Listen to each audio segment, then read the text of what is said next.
No preamble this time. I was angry with you, and I am still angry with you.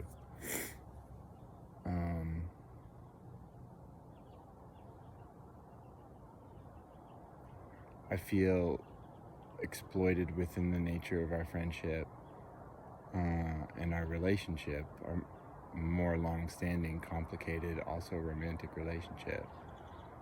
Romantically entwined, sexually and romantically entwined.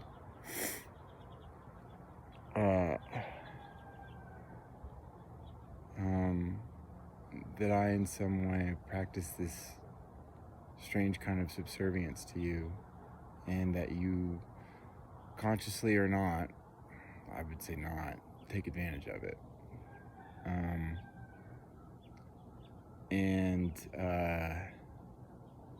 When you'd come to Boulder, I felt like I was low on the list. I'm probably low on the list because I'm crazy right now. Because she thinks I'm crazy right now, rather. Oh, well, that means I am crazy right now. And so, served to abet a deteriorating self-image. Another journey into the forest of negative thoughts. And it cut. And even going further back, like in Austin,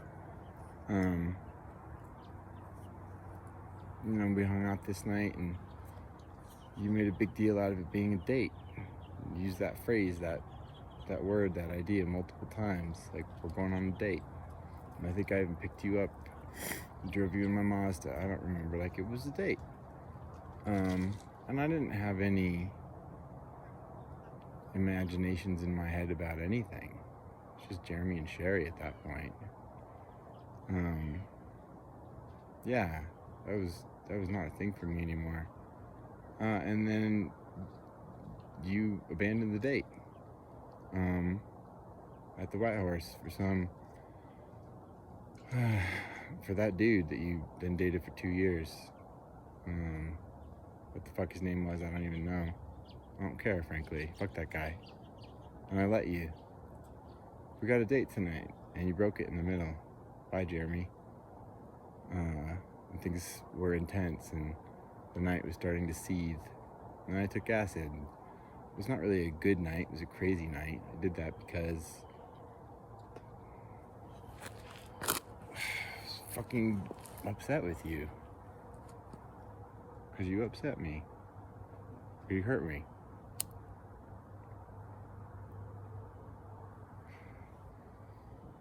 And I'm not sure exactly when this dynamic developed. But I know that when I was driving you to the airport, and then we suddenly got in that intense argument talk, and like these dark shadow fires were starting to not starting to, had flared up in the car. And then in the airport, you just had your arms crossed across your chest like a bone, bars of iron, like you were just like, I feel like you didn't even look at me. And then as I was like leaving the airport and driving home, I was, fashioning all these text messages in my mind that would repeal, resolve, make go away, apologize, whatever it was or took, explain, blah, blah, blah, blah, blah. And then suddenly something in me somewhere snapped. Like hit this point and just stopped. Like,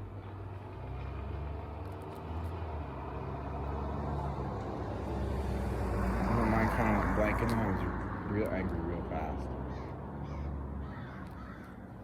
There was just this point where I drew a line and stood up for myself. A thing I had been trying to describe to you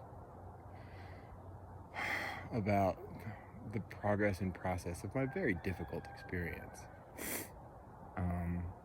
And this important step about my hands talking to each other.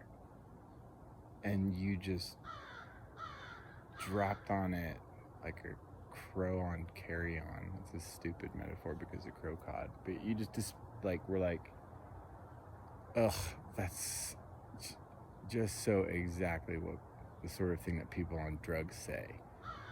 And it was just like, my experience had no validity whatsoever.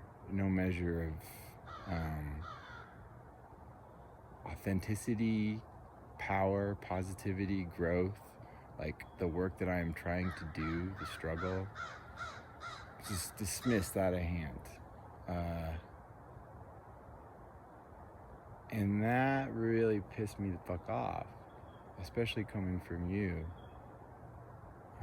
with your deep awareness of the body and the connection between the body and the mind and all the ways you can explore yourself physically. And I fucking fixed you when you lived here. I fixed your body that night. I spent an hour, I drew out that poison, and I used some of the threads of our sex love to do it without crossing any kind of line whatsoever. I gave that to you.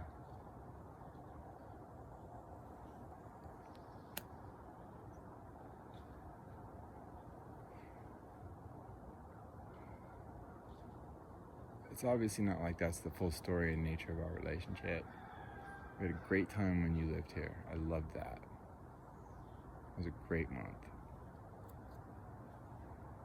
It's an interesting window into what our life together could have been like. Which again, you know,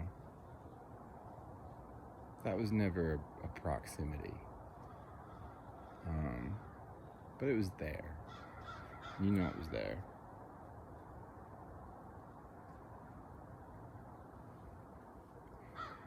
And if you want to say it wasn't or pretend that it wasn't, then I don't want to talk about anything. That's just like, you know, then we have a difference of opinion about how we feel about each other, see each other, know each other, have been with each other in the time that we have been together.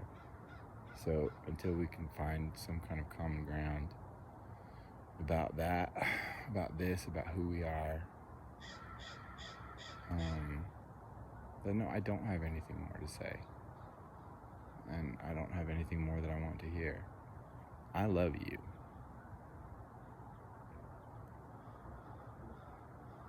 I want you in my life. You're one of my great friends, capital G, capital F. My most important friends, capital M-I-F. The ones I lock down because they're fucking sweet.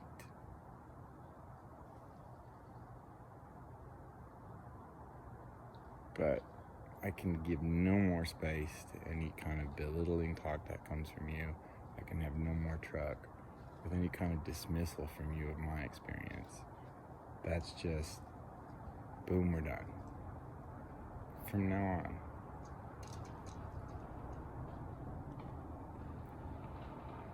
But yeah, that's on me as much as it's on you to not set the table for those circumstances with the way I behave, the way I talk, the way I feel things that I don't address or investigate, whatever it is. It's as much on me as it's on you. But you hurt me and I was angry.